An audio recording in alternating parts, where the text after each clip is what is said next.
Today we're going to be speaking about a Minuteman kit. I have made videos like this in the past, but I think over the past year, specifically after October 7th, whether you're American, whether you're Israeli, no matter where you come from, it's a very good reminder that these things can happen. And what's happening with the United States, whether it be with open borders or whatever it might be, it doesn't need to be an invading country. It could be within our own country itself that we could have issues like this. And the idea is we just want to be as prepared as possible for different type of attacks that might be able to occur. So what the goal of this bag is that this bag that I'm going to be showing you is going to really work in conjunction with the EDC that you already own. And the plan is to be able to kind of step it up based on the stuff that you already have to just get yourself more ready. Now, the idea is that I have right over here a bag from Vertx. This is their Vertx 50L bag.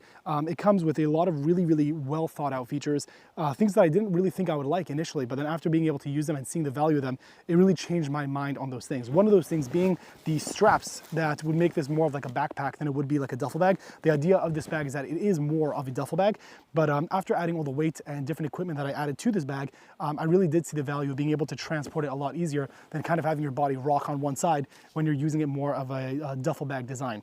Now, again, the idea of this bag is that with the EDC that you already have, you're able to just step it up, have more equipment on you, more serious gear on you, and be able to deal with a wider variety of situations by just grabbing this bag and your primary rifle. So I'm gonna go through the features of this bag as well as other things that I added to this bag, as well as even things that I do see myself changing in the near future based on what the purpose of this bag is, to be able to be fast and efficient.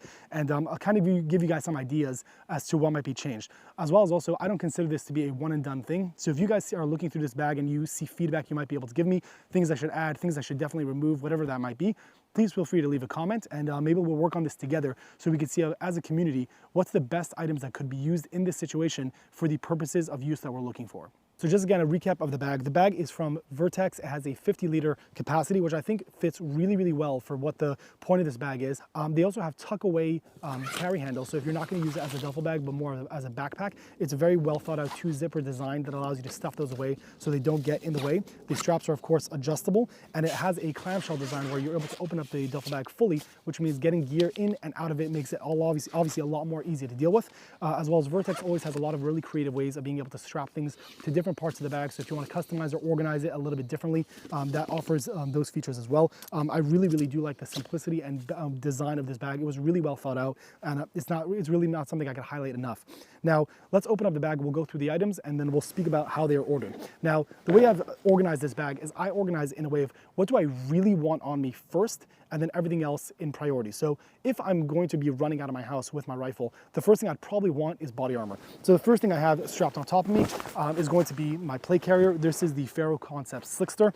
The pouches I have on front are from Whiskey 24. They make really great, well-made, American-made magazine pouches. This is able to hold 2 magazines per pouch, so that would be a total of 6 magazines on me on my chest, as well as also on the belt that I'm going to show you after. I have 1 additional magazine there, as well as also 1 magazine on the rifle, which I think for that will be perfectly sufficient for whatever I might need to be getting into. The bottom I have a medical pouch, which is immediate access. On the side over here, the reason why I put this here, this is just a neutral generic pouch that I got from Amazon. The reason why I realized this pouch is so important is that if again this is going to be working in conjunction with your EDC, if I'm going to end up putting on a belt, usually you're going to have a lot of additional stuff in your pocket, and that might impede the belt being put on, or if you have a leg strap to be put on, that could get in the way. So having this pouch here allows me to just take whatever is my regular pockets, wallets, keys, whatever it might be, just stuff it in there so I have it stored away and it won't get in the way of the rest of my gear. And I think that's something that anytime I went to a class and threw on my body armor, that's the first thing that I realized might be important to have. Additionally, I have like a few additional stuff on here with like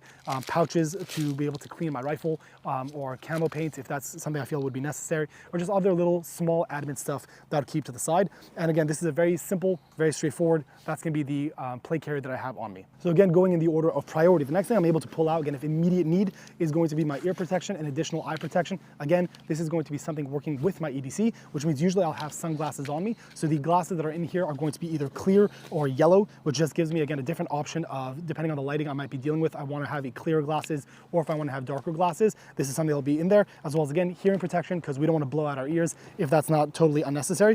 I keep it in a separate pouch so that things are just, again, kept organized and together so I don't lose it, as well as I don't find my ear protection on one side and my eye protection on another side. It's all just very quick, easy access, and I know where they are. After that comes the belt. So this is gonna be also the place where I'm going to make a few of the adjustments for the future. So this is the Core Essentials battle belt. I really do like this belt. I have Wilder Tactical pouches along the side, dump pouch, another medical pouch because you can't really run out of medical. And then over here, you'll see that there is no holster because for packing it into the bag, it could be very big. So being able to slim that down is important, and have gloves in the front. Now, where I think I'm gonna do one of the changes is Wilder Tactical also does have a belt pad, which means instead of needing to have an inner and outer belt setup, which is how the Core Essentials belt works, that I would have to remove my regular belt, put this on and then strap this on top. I might go for something like the Wilder Tactical, which means I could just clip it onto whatever I'm wearing, which means I don't need to remove my belt and put another belt on, which could take additional time. The value of this belt is that it will be way more secure than a belt pad, because a belt pad, again, is kind of just friction fit to your body, and I've used them and they've worked great. But again, depending on the situation you might be in, you might want a little bit more speed than you might need the rigidity of a belt like this. So if you do have time, I think this belt is amazing. And again, it just depends on your purpose of use, but that might be worth considering. Additionally, the other adjustment I was planning on making is that this over here is from the Safariland QLS system. And you're able to just kind of attach any holster that you have. So right now, this is pretty much a Glock 34 sized gun. It has a big comp on the front. It has a gas pedal. You're able to really run this really well. And it's almost like a competition gun for duty use, which is really cool. But again, if this is going to be working in conjunction with your EDC, my EDC gun is an X Macro. And a part of the reason why I like this gun is because it has a big grip. And initially when I had the original X Macro, the grip size was a little bit too small, where if I was wearing gloves or something, I might want a little bit more space. But I recently switched out the grip module on my X Macro to the one from Icarus Precision, so it gives me more space.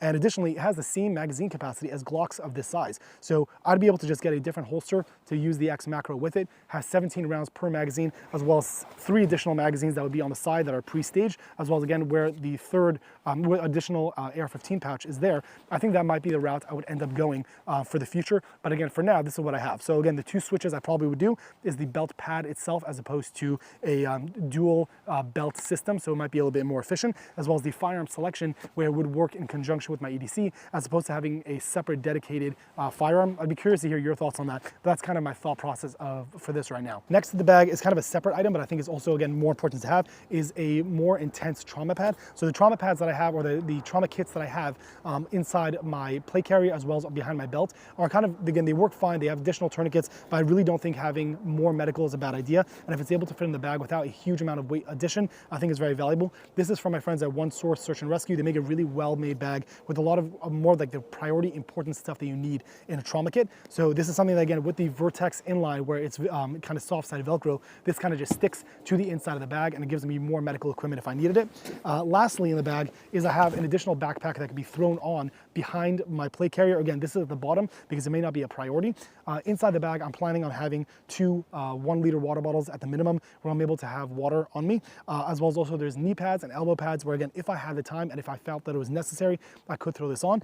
Worst case, I could just leave it in my bag if I don't feel that it's necessary, and then I'll be good to go. But this, again, works in conjunction with a play carrier. It's expandable if I feel that I needed more room, but this is kind of more of a simplistic, easy way to have more equipment on me, again, if the time is permitted, and if it makes sense for the purpose of use that I'm getting myself into. So this was just a quick rundown of kind of like my Minuteman kit. I think the term also kind of changed over the years, where we're probably not going to be ready in exactly a minute, depending on the equipment that you're using, but I think you could get very, very close to that. But the main idea is you could just grab this bag, go to another location if you don't have time to do it immediately where you are, or if you want to be able to just have all this equipment on you at immediate notice, as unlike a lot of people where they might have kind of their gun located in one place, their bags located in another place. This is just a one and done location where you know all your equipment are, you won't lose anything. Everything that's important is in that bag at once, so you're never going to be kind of in a worry where if you forget something, you didn't have an item with you, you know exactly where it is and it's ready at a moment's notice. I think that's a really important thing that people have forgotten, is that if, God forbid, you ever actually need to use your equipment, how fast could you access it? How fast could you get it on? And are you forgetting anything that you might have forgotten